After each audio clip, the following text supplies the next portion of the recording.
minggu ini cikgu akan teruskan dengan pembelajaran perniagaan tingkatan 4, iaitu tajuk yang ketiga, iaitu penetapan visi, misi dan objektif dalam perniagaan. Di mana pembelajaran maya ini pelajar perlu melihat video yang diberikan oleh guru. Selepas itu, pelajar sebarang persoalan pelajar perlu kemukakan dalam grup WhatsApp yang telah disediakan. Okey, jom.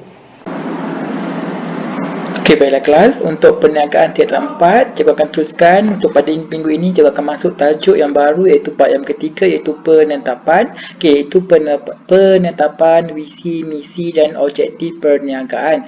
Okey, so yang pertama cikgu akan terangkan sini ialah apa itu maksud visi, misi dan objektif.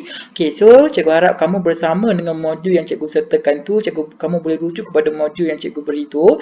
Okey, yang pertama ialah maksud visi, misi dan objektif perniagaan. Okey, so cikgu nak terang kat sini ialah sebelum kita nak buka perniagaan kita, mesti ada tiga ni. Yang pertama ialah ada visi, ada misi dan ada objektif perniagaan. Okey, so cikgu akan terangkan secara ringkas berkaitan dengan visi, misi dan objektif perniagaan. Okey, so yang pertama, yang nota yang cikgu bagi tu, cikgu highlight kat sini ialah iaitu visi, misi dan objektif merupakan unsur utama. Okey, cikgu besarkan sikit kat sini. Okey, so dia kata kat sini ialah visi, misi dan objektif merupakan unsur utama. Okey, cikgu highlight kat sini. Dia merupakan unsur utama. Okey, merupakan unsur utama perancangan strategi. Okey, di mana jika tak ada tiga ni, iaitu visi, misi dan objektif, dalam dia tak akan capai iaitu perancangan yang strategik lah. Okey, untuk mencapai perancangan strategik mesti ada visi, misi dan juga objektif. Okey, perancangan strategi. Okey, apa yang dimaksudkan dengan perancangan strategi? Okey, cikgu highlight kat sini, perancangan strategi. Apa yang dimaksudkan dengan perancangan strategi? Okey, perancangan strategi ialah satu proses, cikgu highlight kat sini. Okey, so merupakan satu proses yang menetapkan hala tuju. Cikgu highlight lagi kat sini ialah hala tuju. Okey, so perancangan strategi ialah satu proses yang menetapkan hala tuju organisasi untuk mencapai kejayaan dan memacukan kelangsungan perniagaan dalam jangka masa panjang. Okey, so secara ringkasnya cikgu terang kat sini, dengan adanya visi, misi, objektif dalam perniagaan, so perniagaan kita akan mencapai iaitu ada perancangan dan strategi lah. Dengan adanya perancangan strategi iaitu kita untuk mendapatkan keuntungan lah, mana syarikat kita iaitu syarikat kita akan mencapai kejayaan yang cemerlang di masa akan datang lah. Okey, itu merupakan perancangan strategi. Okey, dalam tajuk ni yang paling penting ialah ni, kamu tolong ingat, iaitu berkaitan dengan segitiga ni. So ingat, dalam segitiga dia ada tiga lapisan, iaitu lapisan paling atas ialah visi, lapisan yang kedua ialah misi dan juga seterusnya ialah objektif. Okay, cikgu akan terangkan satu persatu. Okey, kenapa visi berada di atas? Okey, so masuk kat sini ialah visi lah perkara utama, perkara yang kedua ialah misi, last sekali ialah objektif. Okey, so jikalau ada misi, mesti ada first kena ada visi, lepas dia tu kena ada misi dan seterusnya adalah ada objektif. Okey, so kita pergi satu persatu. Okey, kita pergi yang pertama ialah visi. Okey, apa yang dimaksudkan dengan visi? Okey, visi merupakan penetapan perancangan, iaitu cikgu highlight kat sini ialah merupakan penetapan dan juga perancangan. Okey, so merupakan penetapan perancangan penwujudan organisasi. So perkara utama, perkara asas yang perlu ada ialah visi. Dia melibatkan fokus masa hadapan. Okey ni. Itu visi dia melibatkan fokus masa hadapan, okey, dan juga perancangan jangka panjang. Ini merupakan visi. Okey, yang ketiga ialah penting untuk membuat keputusan. Okey ni, membuat keputusan dan tindakan.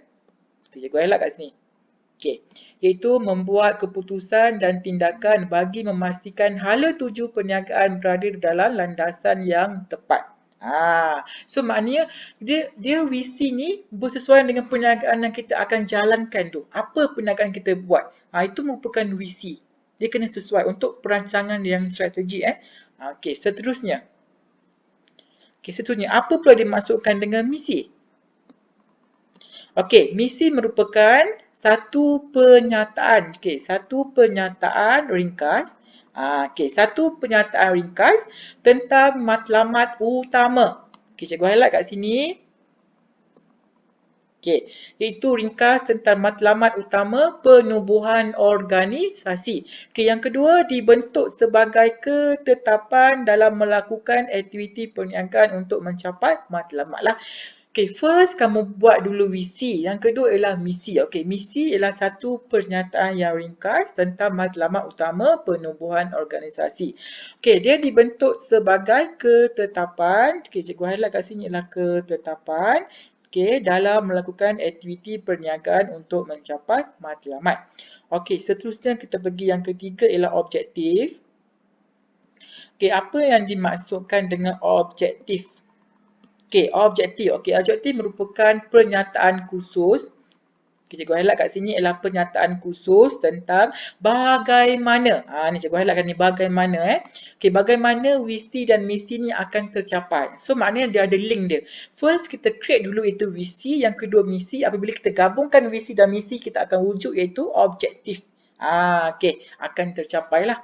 Okey, yang kedua ialah membantu organisasi mencapai matlamat dalam jangka masa pendek dan jangka masa panjang lah. Maknanya objektif dapat membantu perniagaan untuk dalam jangka masa pendek dan juga dalam jangka masa panjang. Itu sahaja merupakan masuk visi, misi dan juga objektif. Ingat, yang paling tiga ni ialah first kali ialah visi, yang kedua misi, yang ketiga objektif. Okey.